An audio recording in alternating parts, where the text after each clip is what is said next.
Hi everyone, it's Jade from Career Journey Professional. So I just made a live about on the same topic, and it was so funny on LinkedIn. It was upside down. I was talking upside down. So I figured may as well just record a proper video here. So today I want to share the topic about time management at work. 3 tips on how to better manage your time at work. Whether you're applying for a job or you're actually working, or you are working like I am, a freelancer or entrepreneur. These are the tips that I actually use myself, and I find it really useful. I mean, if you search online for time management tips, time management hacks, there are so many tips, but I want to share something that worked for me. That's sometimes what I want to hear from other people as well. There's something that actually worked for them. So I want to share 3 things. So the first thing is, anything that's not measured, you cannot manage. So the best way to start is actually measure your time, probably for a week or so. Write down how much time you've spent on each task.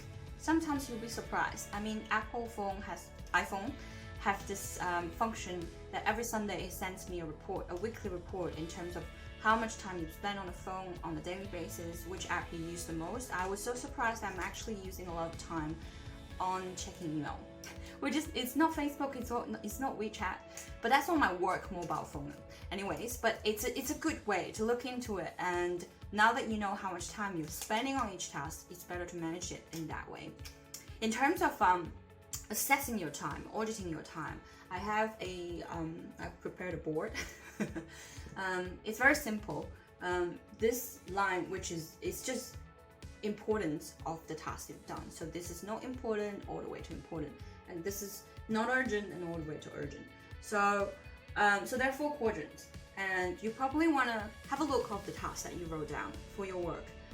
What are the urgent but not important? These are normally like getting back to client emails, getting back to client inquiries, and this is urgent and important. Those are the most important things. As a company, it's probably like sales, having conversation with customers. But for your role, I mean, it obviously depends. The task that's strongly associated with your KPI, with your performance, that will be urgent and important. And they are important and not urgent ones. So stuff like career development, learning new things, developing new projects, they can be very important but not that urgent from time to time. And the last quadrant is not important and not urgent. I realize I'm using my middle finger a lot. Not important, not urgent. These are the things that you want to ask yourself, why am I doing this? Should I reduce it? Should I really do it? Can I dedicate out? But this 2 quadrant rule of thumb is, can you dedicate it? Do you really need to do it? If you're a senior level or manager level, maybe hand it out to someone else. Or another useful way is batching, like do the similar task all together, put them together and then do it. For example, answering client inquiries, they're probably asking you the same question over and over again anyways. They'll be asking your product or services, which you probably can use a template or some similar sentences or phrases which you can copy and paste. That will save your time massively. And the rule of thumb for urgent and important, you want to put it up on the top of the priority list, right? And what does priority really means, guys? From my understanding, it's you're really spending most of the time and most of your energy on the most important and urgent stuff. So for me, I would sit down every week, every week and every day, I would do those things first. That's for me what priority means. And I will show you later in my timetable. And important and not urgent, these are the things that you would have forcefully chuck into your timetable, because if you don't, you will be doing a lot of urgent stuff but not important. And however, we all know that for long-term career progression, for long-term growth, for long-term fulfillment at work, it's all about the important ones. So that leads to my second point, which is when you're setting timetable, what I've been using is a method called time blocking, or simply just setting time limits on things. But what's the difference is, my times are all in chunks, like blocks of time. But what's the difference for me that I realized is actually blocking the time but not so fixated on the outcome. You probably want to, over time, assess how much time you're spending on achieving the quantity or the actual number. For example, Monday morning, which I think is the most important, is the creative marketing time. And previously, I may set my goal as I want to write 3 articles in 3 hours. And it turns out probably just 1 article took me 2 hours. I mean, my skills may progress in time, but that's not a realistic goal. When you're not achieving it, you will be overwhelmed, you will be disappointed, you will be disencouraged. So for now, I just set a time, I will dedicate it to it. I'm not so fixated on outcome, on a quantity-based number, but I'm just solely enjoying the time. And sometimes I can be so efficient, I can overdo a lot of stuff. But if you really want to set a quantity-based goal, you can, but assess yourself first. How much time you average? Probably write down the time that you wrote 5 articles for the past, and then divide it, have an even number, an actual and even number for yourself. That's realistic. All right. So blocking your time, and obviously evenly distribute, having a balance of all the tasks that you want to do. And also remember the important things, important but not urgent. You want to chuck them in. You want to block the time and make it non-negotiable to urgent stuff. You want to do it because it's really going to be beneficial to you in the long-term basis. Block it out. And another thing that I want to mention that has been useful is buffer time.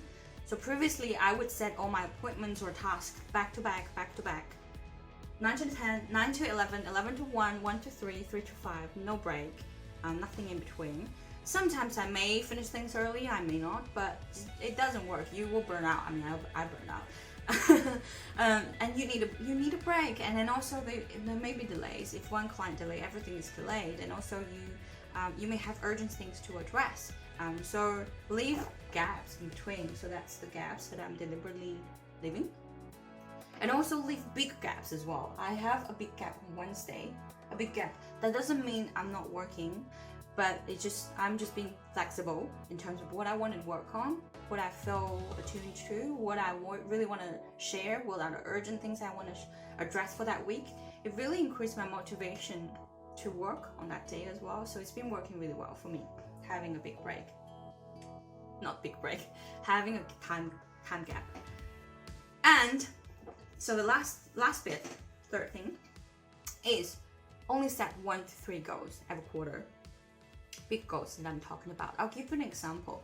So one of my clients, she within 1 month and a half time, it will be her time to go and talk to her manager for the performance review, and then she wanted to step up the game. She wanted to get a promotion, not only for the money but also her responsibility as well. So that's a big goal for a month or so, or maybe you can set it up for half a month. And what you're going to do is break it down into small baby steps. The first step, she needs to do some research. She needs to talk to some recruitment consultants. She needs to figure out her value. She needs to think about what quantifies her achievements and what are the value of her achievement. And the next step may be talking to me as her career coach, talking about her strategy in terms of how she's going to present it, how she's going to negotiate, and then probably the next step is having a role play and better prepare, etc. So you will have different steps. So every week or every day, you probably want to just focus on 1 step. But that's all coming from 1 goal. So every quarter, just focus on 1 to 3 goals. It's the best way to achieve things. Otherwise, I used to set so many goals and I overwhelmed myself. And I feel like I didn't achieve them and disencouraged. So in that way, it really helped me. That's the 3 tips. But I want to share some little tools that I use as well. There are so many time management tools. You probably heard of this, the tomato time setting, tomato clock setting. You don't necessarily have to get the same app, but I found it useful in a way that they divide the time into smaller chunks. So every half an hour, when you use the app, you can't really use anything else on your phone, so in a way that you cannot be distracted on your phone. All the apps will be turned off, or you will be completely in silent mode, so you can concentrate on one thing, especially for the important things that you really need to think about it. You need that space, that quietness, that availability, that you can really sink in to learn or to create. And half an hour is manageable. It's not like 3 hours you will feel like I can't do this, I can't do that. Half an hour you can stand up. It's good for your body as well, good for your mind, and then you can come back another half an hour. Whatever you're doing, studying, working on project, which is really great. And dedicate and outsource. I mean it not just for our work, but also for our life as well, because it saves so much time. One example is, I recently got a new bed. I can do it myself, I can put it together, which I really enjoyed, but for me to do it, probably take 5-6 hours, but for an experienced person to do it, probably just take 1 hour. And I value that 4 hours on a Sunday evening or Sunday morning to do something that I really want. But this is after I assessed my time. So I hired someone from Airtasker to do it.